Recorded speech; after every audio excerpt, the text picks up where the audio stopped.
Jawhe many more teams say Siana made that sorry so I just me can say me you many about as a leader of the youth no ham and leader of the youth president one can't same way be a go funny face any kwajon can some more money now na munya frofo si malantani abom pachisem na moya funny face me no acted that yeah chocolate trotro way back Lawrence me no acted that tina moya sa no me mani a me de hwemo sa no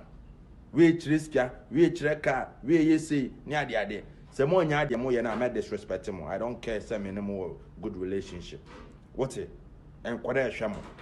funny face muntwa so Lawrence munyai kokotini ahantan na mo ye no miana me kama kan obi anka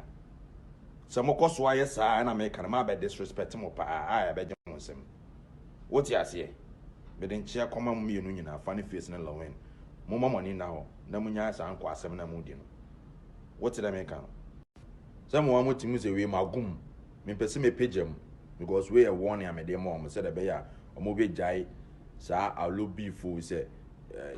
I don't even know how to put it what you say munya akuti asem na mo ye wo ho no ne emwa industry no what industry ye hu de ekọ mo so mo twe ho manso e na mo ko na mo ye sei ese industry mo de ni nyina YouTube no obi e pe ni mo nyam ni do YouTube ni ade mo mama ni na ho what did I make no Lawrence mo ni na ho funny face say na ma ka kire mo no anya sa mo ahwe asema me ka kire mo no mo de mo saka mo to me ka se mo ne so na ebi ni so munyai Matthew Macau a hand tine or tine more ye no. Some to the Americano.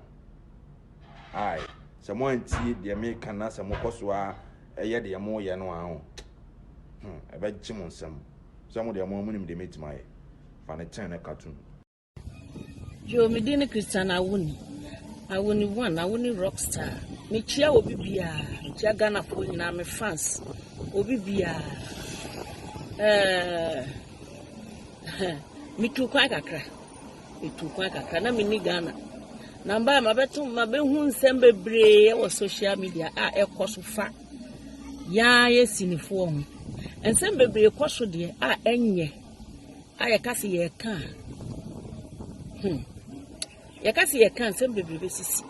enye kura nsem panyimfo asofo akonfo chese nkofo bebre social media sese na kwa se edidi atem nko a wa no nye ya a obedi obi atem na chese wo no Ghana ha no won ka ho wa me expose obi a woni na di nkomoda da bi wa me twanto obi so wa me kan nsem a ehun hia eno de won ka ho wani mie wonya Ghana ni nyina nkoda na me titu de ha me ane se Mia me mami no funny face ene ojon cancer le wen amanya ntawantawa mesra mo munya manen kawate mensada mensayem me pa mo cho mu cease fire na ntokwa no fa hwie mremo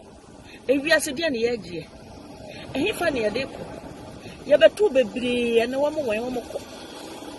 yebetu atisi bebre sinifo bebre akuku damfo akese fo mo kra na omo eye concert kra na yenye wo ye ni enim si ye ba beto kra ye bi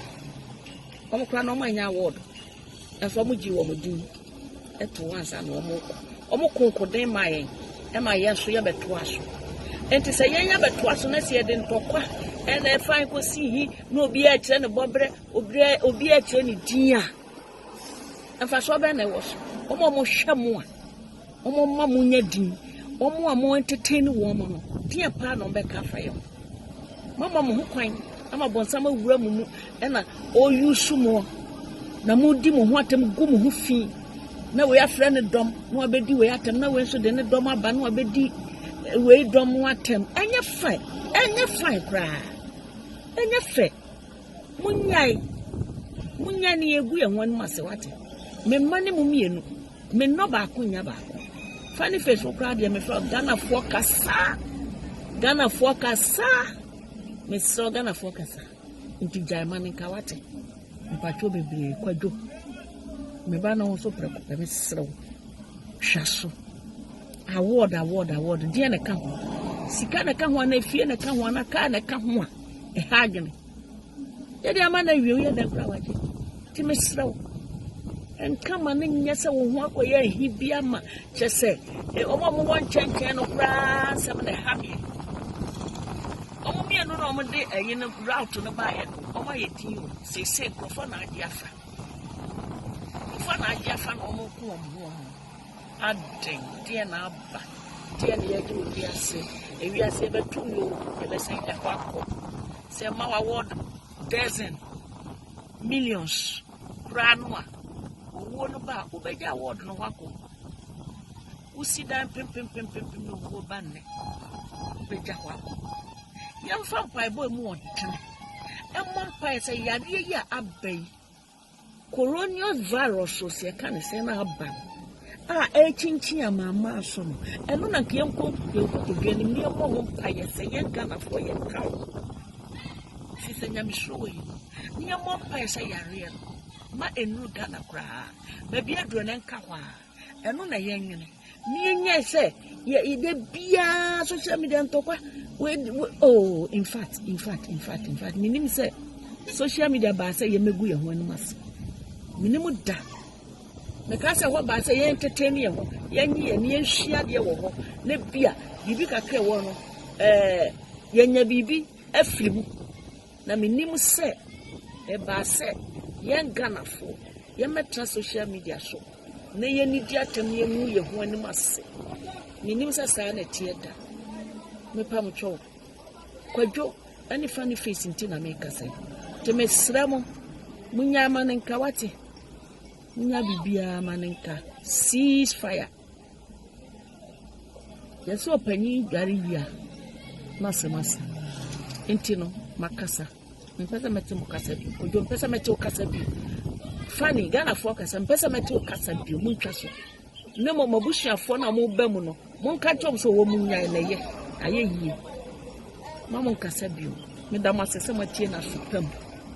da mase na mo de ose be ye oyo mo kra mi bisa mo se entokwa ya mo mie no mo kun ya mayire mo ho a mo kun FDA fo aba be hwehwe mo agi atum se eye na mo nko ana okay I phone it for video me minimize e manfo bi di matem do na so ni ma dwe be kabla ba asba be ka no ano no do na bi di matem ana do na so ni ma dwe be de e be pe eye issue a ekoso ya brother Funny Face and Lilwin issues a ekoso no ensem no ano ayedi ye because say Funny Face a sister edin ho agim a wo kan sem bibre no krampo de miame boss Zion Felix no de eba no so say wono na eso beef no so ebia o no wunim wonte blogger say Funny Face sister issue na wo de buy na ebia wonte blogger say blogger no wa friend say o me interview asem na wo kan na no ho asem na obeka enye de won kan na obeka ho asem because we would call to see say Zion is on to Kwan so ni papa no waka ana won kan waka eno nanche me brother pay for Mr. Mu issue with the umeyi twaso ase ano ayede say yes sister ba consider by say we share your brother don let to be hwini gidigidi isi ukushia no na ekoye ntokwa wantwantwa eno so be kwa kofa ensem bibi aba issue no ma follow issue ni pa se dodo na anim ya ma follow issue ni pa ensem a yekoso nyina ye ma me Christiana Awuni so aba abekasa se opani dwaru na isu asa nti wakasa a kirem se mfa se minim se bia me brother mpanfo mbefa na supamu ana se mfa na supamu a me nso me dia maka no besremu a mfa na supamu a because entokwa no san akoye se dodo na asa adom ho di we ko fa na kura ba no yakofa na kura ba eno nso ko so damage bebre ana nkura na amode mo baji won se mu se bi kura na bifuo a mpemfo ni timi la e bia no nu hwe na do mu akwa akwachi onim no ode no ode akora bi oba e bia anim no nya de ese me ugudin wa ha itine me aha na me dim bisi asem na maka woni mbe ya adu do na so bi dimate damas Shatawale ntimi tufu awunti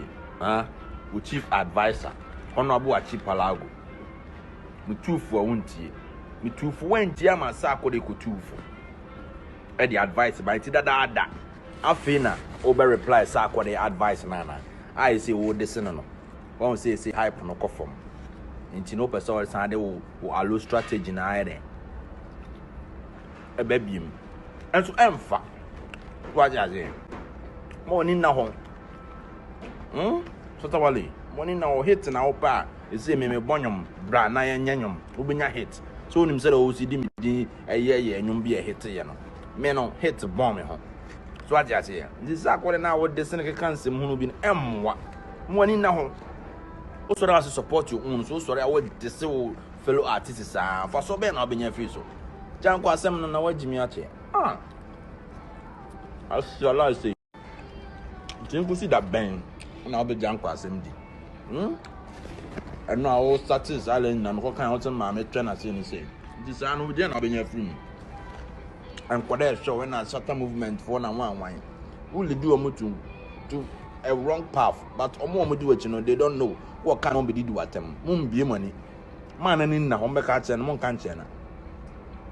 an kwasa sam kwa de munima na your mother so wa ko di sa ko de atem so say enya nden